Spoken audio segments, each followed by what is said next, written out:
వీక్షణ ప్రేక్షకులందరికీ యేసుక్రీస్తు ప్రభువారి అశ్రేష్టమైన నామమున మీ అందరికీ శుభాభివందనములు తెలియజేస్తూ ఉన్నాం. జీవగల దేవుని కృపా దీవెనలు సమృద్ధి మీ అందరిపై కురియాలని దేవుని ప్రార్థిస్తూ ఉన్నాం. ఈ దినాన్ని నూతనంగా ఈ యొక్క కార్యక్రమాన్ని చూస్తున్న ప్రతి ఒక్కరికి మా యొక్క హృదయపూర్వక ఆహ్వానాన్ని తెలియజేస్తూ ఉన్నాం. మీరంతా బాగున్నారా? ఏం బాగండి, నేను బాగలేమండి, మేమెంతో ఇబ్బందుల్లో ఉన్నాం, నిరాశ నిస్పృహల్లో ఉంటున్నాం, ఎంతో ఇరుకులు ఇబ్బందుల్లో ఉంటున్నాం అంటున్నారా? అయితే ఈ కార్యక్రమం మీ అందరి కొరకే. ఈ యొక్క కార్యక్రమాన్ని శ్రద్ధతో వీక్షించవలసిందిగా కోరుతూ ఉంటున్నాం. ఈ దినం ధ్యానాంశాన్ని మనము ధ్యానం చేసుకున్న మునుపు చిన్న ప్రార్థన చేసుకుందాం. ప్రేమ కలిగిన పరిశుద్ధుడైనటువంటి తండ్రి, జీవం కలిగిన దేవా, సకల ఆశీర్వాదములకు నిలమైన వాడ, సకలమును చక్కగా చేసి తండ్రి, మీ యొక్క ప్రియకుమారుడు యేసుక్రీస్తు ప్రభువు శ్రేష్టమైన నామములో ప్రేక్షకులందరినీ మీ యొక్క పాసనలో తీసుకుని వస్తున్నాం. ప్రభా, ఏ సమస్యలు ఉంటున్నారో, ఏ యొక్క కష్టాలు ఉంటున్నారో, చెప్పుకోలేని ఇబ్బందుల్లో ఉంటున్నారో వారందరినీ జ్ఞాపకం చేసుకునండి. చెప్పుకోలేనటువంటి రోగంతో బాధపడుతున్నారో వారిని జ్ఞాపకం చేసుకునండి.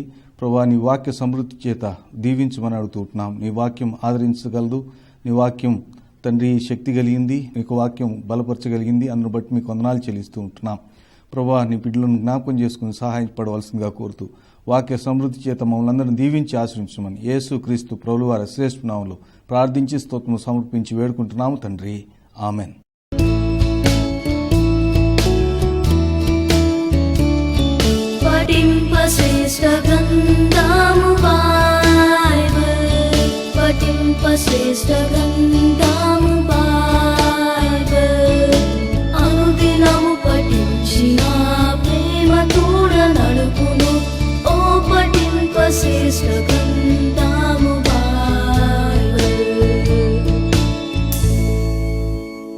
ప్రార్థనలోకి మించిన మీ అందరికీ మా ప్రత్యేక వందనాలు తెలియజేస్తూ ఉన్నాం. ఈ యొక్క దినాన మన ధ్యానాంశం మీ హృదయములను కలవరపడనీయకుడి. యోహాను సువార్త 14వ అధ్యాయం 1వ వచనం మరియు 27వ వచనంలో యేసు ప్రభువారు తెలియజేసి ఉంటున్నారు. మీ హృదయమును కలవరపడనీయకుడి, దేవుని యందు విశ్వాసం ఉంచున్నారు, నా యందును విశ్వాసం ఉంచుడి. 27వ వచనంలో ఆయన చెప్తున్నారు, శాంతి మీకు అనుగ్రహించి వెళ్ళుచున్నాను, నా శాంతినే మీకు అనుగ్రహించున్నాను, లోకమిచ్చినట్టుగా నేను మీకు అనుగ్రహించట్లేదు. మీ హృదయమును కలవరపడనీయకుడి, వెరువనీయకుడి. ఈ దినాల్లో అనేకులు మనం ఈ కలవరానికి గురి అవుతూ ఉన్నాం. కాబట్టి కలవరం మన జీవితాల్లో అది ప్రాముఖ్యత వహిస్తూ ఉంది, లేక మనల్ని కలవరపెడుతూ మనల్ని భయపెడుతూ ఉంది. కాబట్టి ఈ కలవరం గురించి ధ్యానించాలన్న తలంపు దేవుడు నా హృదయంలో కలిగించాడు. కాబట్టి ఈ యొక్క దినాన ఈ కలవరం అనే అంశాన్ని మనం ధ్యానం చేసుకుందాం. హెబ్రీ భాషలో బాహల్ అనే మాట వాడబడి ఉంది. ఆ బాహల్ అంటే టు బి టెరిఫైడ్, అంటే భయంకు తారాస్థాయికి చేరితే, భయం తారాస్థాయికి చేరితే ఆ మాటను వాడతారు. అంటే భయంలో అది తారాస్థాయి అన్నమాట. కాబట్టి ఇటువంటి భయంకరమైన ఈ భయాన్ని మన జీవితంలో అనేక కారణాల ద్వారా కలిగి ఉంటాం. కాబట్టి ఆ కారణాలు ఏంటో మనము కొద్దిసేపు ధ్యానం చేద్దాం. కలవరానికి మొదటి కారణం పాపం, సిన్ ఆర్ సిన్ఫుల్ నేచర్. హెబ్రీయులకు రాసిన పత్రిక 12వ అధ్యాయం 15వ వచనంలో ఈ విధంగా రాయబడి ఉంది, మీలో ఎవడైనాను దేవుని కృపను పొందకుండా తప్పిపోనేమనియు, చేదైన వేరు ఏదైనా మలిచి కలవరపరచడం వలన అనేకులు అపవిత్రులైపోదురేమో అనియు, ఒక పూట కూటు కొరకు తన జ్యేష్ఠత్వ హక్కును అమ్మివేసిన ఏశావు వంటి భ్రష్టుడైనను వ్యభిచారి అయినను ఉండునేమో అనియు జాగ్రత్తగా చూసుకొనిడి. ఇక్కడ మనం గమనిస్తాం, కలవరానికి కలిగిన కారణం చేదైన వేరు మొలుచుట. చేదైన వేరు అనగా పాపం. దీని గురించి ఒక వృక్ష శాస్త్రజ్ఞుడిని నేను అడిగాను, చేదైన వేరు ఎక్కడైనా ఉంటుందా అండి అని అడిగినప్పుడు ఆయన చెప్పాడు, ఒక మంచి ఫలాన్ని ఇచ్చే, మంచి తీయటి పండునిచ్చే ఆ చెట్టు చేదు ఫలాన్ని కూడా ఇవ్వవచ్చు అన్నాడు. ఎట్లా అండి అని అడిగినప్పుడు ఆయన చెప్పాడు, ఆ చెట్టు యొక్క వేరు ఏదైనా పురుగు తొలిచినప్పుడు దానిలో నుండి సారం అంతా ఆ పురుగు తినివేస్తుంది, అప్పుడు దానిలో చేదు లక్షణం రావడానికి అవకాశం ఉందని చెప్పాడు. కాబట్టి అది చేదు పండు కాస్తుంది, లేక పుల్లటి పండు కాస్తుందని చెప్పాడు. కాబట్టి నా జీవితంలో కూడా పాపం అనేది ప్రవేశించినప్పుడు అది చేదైన ఫలాలను ఇచ్చేదిగా, లేక కలవరాన్ని కలిగించేదిగా ఉంటుంది. కాబట్టి నీ యొక్క జీవితంలో పాపం ఒకవేళ తాండవిస్తూ ఉంటే, పాపం నిన్ను ఏలుతూ ఉంటే, అది నీ హృదయాన్ని చేదుగా చేస్తుంది. కీర్తన 40వ అధ్యాయం 12వ వచనంలో ఆ కీర్తనకారుడు అంటాడు, నా హృదయం ధైర్యం చెడి ఉన్నది అంటాడు. దానికి కారణం ఏంటంటే పాపం. ఈ పాపం అనేది మనిషిని భయంకరమైన స్థితిలోనికి, కలవరానికి గురి చేస్తున్నట్టుగా మనం చూస్తాం. కాబట్టి మన పాపాలను మనం ఒప్పుకున్నప్పుడు దేవుడు క్షమించి మంచి హృదయాన్ని ఇస్తాడు, సంతోష హృదయాన్ని ఇస్తాడు, శాంతినిస్తాడు, సమాధానాన్ని ఇస్తాడు. తిమోతికి రాసిన మొదటి పత్రిక 5వ అధ్యాయం 24వ వచనంలో అక్కడ రాయబడి ఉంది, తీర్పుకు ముందు కొందరి పాపములు పరిగెడుతున్నాయట, కొందరి పాపములు వెనక వస్తున్నాయట. అంటే నీవు నా ముందు పాపములు పరిగెడుతున్నాయి కాబట్టి పాపాన్ని చూసి మనం భయపడుతున్నాం, కలవరపడుతున్నాం. ప్రియ సహోదరి, ప్రియ సహోదరుడు, నీ జీవితంలో పాపం నిండి ఉందా? నీ పాపాన్ని ఒప్పుకోలేకపోతున్నావు. ఎవరైనా పాపాన్ని ఒప్పుకుంటే ఆయన నమ్మదగిన వాడు, నీతిమంతుడు గనుక ఆయన క్షమించి సమస్త దుర్నీతి నుండి మనల్ని పవిత్రులుగా చేయనని దేవుని వాక్యం సెలవిస్తూ ఉంది. కాబట్టి కీర్తన 32:5లో ఆ యొక్క కీర్తనకారుడు కూడా ఆ విధంగానే అంటున్నాడు, నా దోషములు కప్పుకొనక ఒప్పుకొంటిని అంటున్నాడు. నీ జీవితంలో నీ యొక్క పాపాలను ఒప్పుకోగలిగినట్లయితే ఆయన నమ్మదగిన వాడు. యెషయా గ్రంథం 38వ అధ్యాయం 17వ వచనంలో ఈ విధంగా రాయబడి, నీ వెనుక తట్టు నా పాపములు పడవేసి ఉన్నావు. కాబట్టి దేవుని నామానికి స్తోత్రం. మన వెనుక తట్టు పాపాలను పడవేసేవాడు. కాబట్టి మనకు కలవరం పడడానికి అవకాశం ఉండదు. కాబట్టి నీ పాపంలో ఒకవేళ నీ జీవితంలో నేను రక్షించబడ్డాను అని చెప్తున్నప్పుడు కూడా రక్షణానందాన్ని పోగొట్టుకునే అవకాశం ఉంది. కాబట్టి రక్షణానందం పోయిందా నీ జీవితంలో? 51వ కీర్తనలో కీర్తనకారుడు అంటాడు, నా యొక్క రక్షణానందం నేను కోల్పోయాను అంటాడు. కాబట్టి నీ జీవితంలో రక్షణానందం కోల్పోయిన జీవితం కలిగి ఉంటే నీ యొక్క జీవితంలో కలవరం కలుగుతూ ఉంది. కాబట్టి కలవరానికి కలిగే కారణం, మొదటి కారణం పాపం. నీ పాపాన్ని ఒప్పుకుంటావా? ఒప్పుకొని విడిచిపెడతావా? నీ జీవితంలో గొప్ప ధన్యత వస్తుంది. రెండవ కారణం అసూయ. దానికి జలసీ అని కూడా అంటారు, మత్సరం అని అంటారు. మత్తయి సువార్త 2వ అధ్యాయం 3వ వచనంలో అక్కడ చూస్తాం, హేరోదు రాజు యేసు ప్రభువారు జన్మించారు అని తూర్పు దేశపు జ్ఞానులు హేరోదు రాజు దగ్గరకు వచ్చి అడిగినప్పుడు హేరోదు రాజు కలవరపడ్డాడని రాయబడి ఉంది. ఎందుకు కలవరపడ్డాడంటే తన యొక్క స్థానం పోతుందని, తాను రాజరికం పోతుందని భయపడ్డాడు. ఎందుకంటే యూదుల రాజుగా పుట్టినవాడు ఎక్కడ ఉన్నాడు అని అడుగుతూ ఉన్నారు. కాబట్టి అతని జీవితంలో అసూయ ద్వారా కలవరపడుతున్నాడు. ఈ దినాల్లో అనేకులు అసూయ చేత కలవరపడేవాళ్ళుగా ఉంటున్నారు. ఒకానొక ఊర్లో ఆసామికి మంచి భూములు ఉన్నాయట. 100 ఎకరాల భూమి ఉంది. ఆ భూమికి కలిగిన ఏకైక వారసురాలు తనకు ఒకటే కుమార్తె ఉంది. ఆ కుమార్తె అందంగా ఉంటుందట. ఆ అందమైన కుమార్తె పేరు రూప. పేరుకు తగినట్లుగా రూపవతిగా ఉంది. అయితే దాని ప్రక్కనే ఉంటున్న ఆ యొక్క పొలం ప్రక్కన ఉంటున్న ఇంకొక ఆసామి ఇది ఓరవలేక ఇతను కోటీశ్వరుడైపోయాడని, తన యొక్క పొలం పంటనివ్వడం లేదని అసూయ చేత ఆమెను ఎత్తుకొని వెళ్ళి ఆ చేతులు నరికివేశాడట. ఆ బాధతో తండ్రి మరణించాడట. కొద్ది కాలం అయిన తర్వాత కుమిలి చనిపోయాడు. ఈ యొక్క వ్యక్తిని అరెస్ట్ చేశారు, శిక్ష విధించబడింది, కొంతకాలం జైల్లో ఉన్నాడు. తర్వాత కొంతకాలం అయిన తర్వాత బయటకు వచ్చాడు. ఈ యొక్క అమ్మాయి కూడా పెరిగి పెద్దదైంది. ఒక దినాన కారులో దిగి ఆమె ఆ బజార్లో దిగిందట. దిగిన వెంటనే ఒక అతను పరిగెత్తుకుంటూ వచ్చాడు. వచ్చి, అమ్మా నాకు సహాయం చేయ, ఆకలి అవుతుందమ్మా, అన్నం పెట్టు అన్నాడట. అన్నానికి డబ్బులు ఇవ్వు అన్నాడట. అప్పుడు ఆమె అందట నా కారులో కూర్చో అని చెప్పి కూర్చొని పెట్టి పట్టుకొని తన ఇంటికి తీసుకుని వెళ్ళింది. తన ఇంటికి తీసుకుని వెళ్ళి మంచిగా భోజనం పెట్టిందట. ఆ తర్వాత కొంత డబ్బులు ఇచ్చిందట. ఆయన అన్నాడట, నేను ఎవరో తెలియదమ్మా, నన్ను ఎందుకు నీవు ఇంతగా ప్రేమిస్తున్నావు, ఎందుకు నీవు దయ చూపించినావు అంటే ఆమె అందట, అయ్యా నీకు గుర్తుందా 20 సంవత్సరాల క్రితం నీవు చేతులు నరికిన ఆ అమ్మాయినే రూపను నేను, చూడు నా చేతులు అని చూపించిందట. అతనికి భూమి కంపించినట్లయింది. ఏం చేయాలో అర్థం కాలేదు. ఆమె కాళ్ళ మీద పడ్డాడట. ఆయన పడి క్షమాపణ అడిగాడట. ప్రియ సహోదరుడు, అసూయ ఎంత ఘోరమైన పని చేస్తుందో మనం గమనించగలం. కాబట్టి కయీను హేబెలు జీవితంలో చూస్తే కయీను హేబెలు యొక్క అర్పణ దేవుడు అంగీకరించాడని కక్ష పూని అసూయ చేత చంపాడు. తర్వాత యాకోబు కుమారులు యోసేపును అమ్మివేశారు. తర్వాత సౌలు దావీదు మీద అసూయ చేత దావీదును చంపాలనుకున్నాడు. ఆ విధంగా బైబిల్లో అనేక మందిని చూస్తాం. నీ యొక్క మత్సరం, నీ యొక్క అసూయ నిన్ను కలవర పెడుతుందా? ప్రియ సహోదరుడా, నీ జీవితంలో మత్సరం ఎముకలకు కుళ్ళు అని దేవుని వాక్యం సెలవిస్తుంది. సామెతల గ్రంథం 14వ అధ్యాయం 30వ వచనంలో ఈ విధంగా రాయబడింది, మత్సరం ఎముకలకు కుళ్ళు. కాబట్టి నీ జీవితాన్ని పాడు చేసేది అసూయ. అసూయ అనే జాడ్యం నిన్ను పట్టి పీడిస్తుందా? పెద్ద పెద్ద బోధకులకు, పెద్ద పెద్ద సంఘ నాయకులకు కూడా ఈ లక్షణం ఉంది. ప్రియ సహోదరుడా, వింటున్నా నీవు అసూయ చేత కుమిలిపోతూ ఉంటే, అసూయ చేత కలవరపడుతూ ఉంటే ఇది నాన్న దేవుడు దాని నుండి విడిపించడానికి ఇష్టపడుతూ ఉన్నాడు. ఫిలిప్పీలకు రాసిన పత్రిక 1వ అధ్యాయం 15వ వచనం నుండి 17వ వచనం వరకు మనం చూస్తే పౌలు అంటున్నాడు, కక్ష చేత కొంతమంది నన్ను ఇరికించాలని చెప్పి వాళ్ళు సువార్త ప్రకటిస్తున్నారు.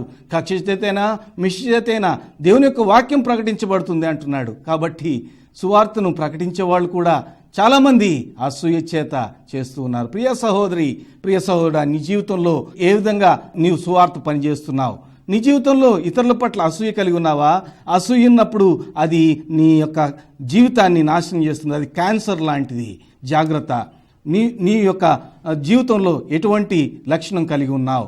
మార్కు సువార్త 9వ అధ్యాయం 38వ వచనంలో యేసు ప్రభువారి దగ్గరకు తన శిష్యులు వచ్చి అలా అంటారు, నీ పేరిట ఒక అతను దయ్యములు వెళ్ళగొడుతూ ఉన్నాడు, వాడిని ఆటంకపరిచామన్నప్పుడు యేసు ప్రభువారు అసూయ చెందలేదు. ఆయన అంటాడు, నా పేరిట దయ్యములు వెళ్ళగొడుతున్నవాడు నా పక్షం ఉన్నవాడు, కాబట్టి మీరు వారిని ఆటంకపరచవద్దు అంటాడు. ఎంత గొప్ప ప్రేమ అండి ఆయనది! ఆయన ఎంత గొప్ప పని చేస్తున్నాడు చూడండి. అసూయ పడలేదు, ఎంత మాత్రం అసూయ పడలేదు. ఆయన ప్రోత్సహిస్తూ ఉన్నాడు. ప్రియ సహోదరుడా, ప్రియ సహోదరి, ప్రియ సంఘ కాపరి, నీవు ఇతరుల పట్ల అసూయపడేవాడుగా ఉంటున్నావా? లేక ఇతరులను ప్రోత్సహించేవాడుగా ఉంటున్నావా? ప్రోత్సహించేవాడుగా ఉంటే నీ సేవను, నీ జీవితాన్ని దీవిస్తాడు. ఒకవేళ అసూయపడుతూ ఉంటే నీ ఎముకలకు కుళ్ళన్న సంగతి జ్ఞాపకం చేస్తూ ఉన్నాను. 3వ కారణం మనం చూద్దాం. నమ్మక ద్రోహం, బిట్రేయల్ లేక డిసైట్ఫుల్నెస్. ఈ యొక్క విషయాన్ని యోహాను సువార్త 13వ అధ్యాయం 21వ వచనంలో చూస్తాం. యేసు ఈ మాటలు పలికిన తరువాత ఆత్మలో కలవరపడి, మీలో ఒకడు నన్ను అప్పగించునని మీతో నిశ్చయముగా చెప్పుచున్నానని రూఢిగా చెప్పెను. యేసు ప్రభువారు నమ్మిన శిష్యుడు ఇస్కరియోతు యూదా ఆయన్ను అప్పగించాలని ప్రణాళిక వేశాడు. ఈ సంగతిని ఎరిగిన యేసు ప్రభువారు ఆయన చెబుతున్నారు, నమ్మక ద్రోహం చేస్తూ ఉన్నాడు అని ఆయన కలవరపడుతున్నాడు. ఆయన సంపూర్ణ మానవునిగా కలవరపడుతున్నాడు. నీ జీవితంలో ఒకవేళ నమ్మక ద్రోహం జరిగిందా? ప్రేమ పేరుతో నమ్మక ద్రోహం జరిగిందా? వివాహ పేరుతో నమ్మక ద్రోహం జరిగిందా? ఈ దినాల్లో అనేకులు ఎన్ఆర్ఐల సంగతి మనం వింటూ ఉన్నాం. వార్తాపత్రికలు చూస్తున్నాం. 7,800 పైగా కేసులు నమోదైనాయి. ఎందుకంటే ఆ యొక్క అభాగ్యమైన స్త్రీలపై బహు దౌర్భాగ్యమైన పరిస్థితిని చూపిస్తున్నారు అనేకమైన యవన సహోదరులు. ప్రియ సహోదరి, ప్రియ సహోదరుడని ఒకవేళ నమ్మక ద్రోహం చేయబడ్డావా? నువ్వేం కంగారు పడడానికి వీల్లేదు. దేవుని వైపు చూడు, అన్నీ సమకూర్చి జరిగిస్తాడు. ఆయన నమ్మదగిన వాడు. మనం నమ్మకపోయినా ఆయన నమ్మదగిన వాడు. తిమోతికి రాసిన 2వ పత్రిక 2వ అధ్యాయం 13వ వచనంలో మీ మాటను చూస్తాం. కాబట్టి నీవు నమ్మినా నమ్మకపోయినా యేసు ప్రభు నీ పట్ల నమ్మకం కలిగిన వాడమ్మా. నీవు ఒకవేళ నమ్మలేదా? యేసు ప్రభు నీ రక్షకుడిగా అంగీకరించలేదా? కంగారు పడొద్దు. ఆయన నీ పక్షంగా నమ్మకమైందే చేస్తాడు. నిరాశ నిస్పృహకుండా వెళ్ళడానికి వీలేదు, ఆత్మహత్య చేసుకోవడానికి వీలేదు అని దేవుని పక్షంగా మీకు మనవి చేస్తూ ఉన్నాను. కాబట్టి 3వ కారణం నమ్మక ద్రోహం. ఒకవేళ ప్రియ సహోదరుడా నమ్మక ద్రోహం చేసి ఉంటే దేవుని దగ్గర క్షమాపణ అడుగు, దేవుడు క్షమిస్తాడు.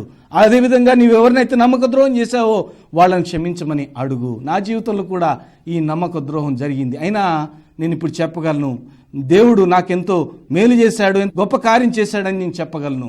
కాబట్టి ఆయన మనల్ని సమకూర్చి జరిగించేవాడు, అన్నీ మన మంచికే చేసేవాడు. కాబట్టి నీ జీవితంలో నమ్మక ద్రోహం చేయబడితే కంగారు పడవద్దు. 4వ కారణం ఆప్తుల మరణం, డెత్ ఆఫ్ డియర్ వన్స్.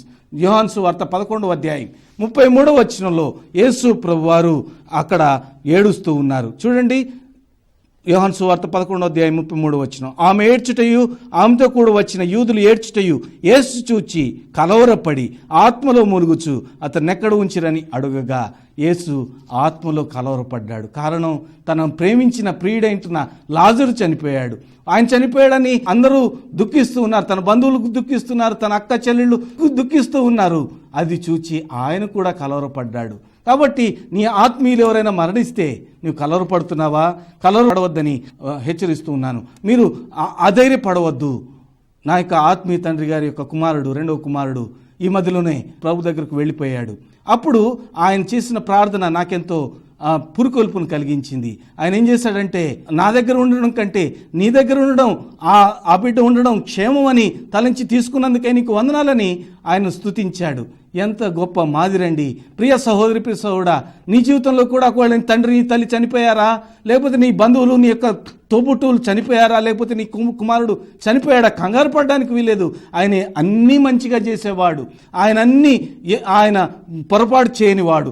ఆయన అన్యాయం చేయుట అసమం అని రాయబడింది.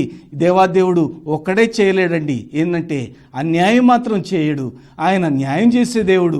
ఆయన మనకు అన్యాయం చేయని దేవుడు. ఆయన ఆదరించే దేవుడు. యెషయా గ్రంథం 66:13 రాయబడి ఉంది, ఒకని తల్లి ఆదరించినట్టుగా నేను ఆదరిస్తానంటున్నాడు. 54వ అధ్యాయం 5, 10, 12 వచనాల్లో మనం చూస్తే ఆయన అంటున్నాడు, నీ వైవిధ్యపు నిందను ఇక నువ్వు జ్ఞాపకం చేసుకున్నావు, నిన్ను సృష్టించిన వాడు నీకు భర్త అయి ఉన్నాడు. 10వ వచనంలో అంటాడు, పర్వతం తొలగిపోయినా మెట్లు తట్టుతలినా నా కృప నిన్ను విడిచిపోదు అంటాడు. 12వ వచనంలో అని అంటాడు, 11వ వచనంలో ప్రయాసపడి గాలివాన చేత కొట్టబడి ఆదరణ లెక్క ఉన్నదానా నిన్ను నీలాంజనంతో కట్టుదును. నీవు ఎటువంటి పరిస్థితుల్లో ఉన్నావు తెలియదు, కానీ ప్రియ సహోదరి, ప్రియ సహోదరుడా, ఆదరణ లేకుండా ఉంటున్నావా? నిన్ను ఆదరించేవాడు ఆయన. నీ యొక్క హృదయంలో విచారం ఇచ్చితే ఆయన నిన్ను ఆదరిస్తాడు. కీర్తన 94వ అధ్యాయం 5వ వచనంలో ఈ విధంగా రాయబడి ఉంది, ఏమనంటే నా హృదయమందు విచారములు హెచ్చగా నీ గొప్ప ఆదరణ నాకు నెమ్మది కలిగించున్నది. కాబట్టి ఆదరించేవాడైనా, ధైర్యపరిచేవాడైనా, నేను నడిపించేవాడైనా. ఇది 4వ కారణం మనం చూచాం. నీ యొక్క ఆత్మీయుల మరణం ఒకవేళ నేను కలవరు పెడుతూ ఉంటే కలవరపడవద్దు. అన్నీ సమకూర్చేవాడు, చక్కపరిచేవాడు ఆయన వైపు చూడు.